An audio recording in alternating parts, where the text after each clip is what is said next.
विभिन्न दाबी नहीं जिलापाल को भेटिला बालेश्वर बीजेडी मुख्यमंत्री उद्देश्य दाबीपत्र प्रदान कर बीजेडी टीम जिला सभापति ज्योति प्रकाश पाणिग्राही नेतृत्व में एक प्रतिनिधि दल आज बालेश्वर जिलापाल को साक्षात कर दाबीपत्र देते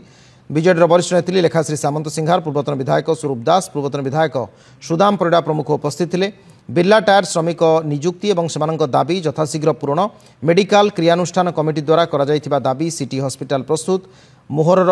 मानकर चली आंदोलन तुरंत समाधान पूर्वतन मुख्यमंत्री समय रे होइथिबा खैरा एनएससी घोषणा को वर्तमान सरकार तुरंत मान्यता देबा भली विभिन्न दाबी करिछि दल। कलेक्टर आश्वासन देइचंती किछि टेक्निकल इश्यू अछि किंतु तांकर किछि पॉइंट यथाशीघ्र समाधान करा जिवो। द्वितीय पॉइंट थिला हमर मेडिकल कॉलेज जो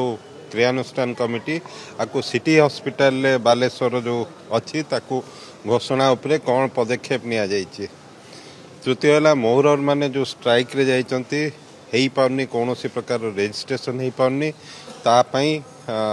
यथाशीघ्र पदक्षेप नियंतु। विभिन्न समय रे ग्रामवासी आउ देवींकर मंदिर एवं जमी को लेकिन विवाद सृष्टि कले जहा फल रे परवर्ती समय रे तहसीलदार एवं सब कलेक्टर सेठारे 144 जोटा कि बीएनएस रो परे 163 धारा हेची ताकू लगेले। एबे से धारा लगी सत्वे यही असामाजिक व्यक्ति माने सेठी आसिकिरी जमिक रे पतका पोतिकिरी चाष करवा 163 लगी समय रे पोखरी माछ चोरी करवा अन्य मानक घरे आसिकिरी तांको घर सामना रे बाण फुटेबा असभ्य भाषा रे गाली दबा तांको धमकेबा डरेबा मारदेबू काटिदेबू एभली जो असामाजिक वातावरण सृष्टि करचंती एवं 163 रो वायलेशन करचंती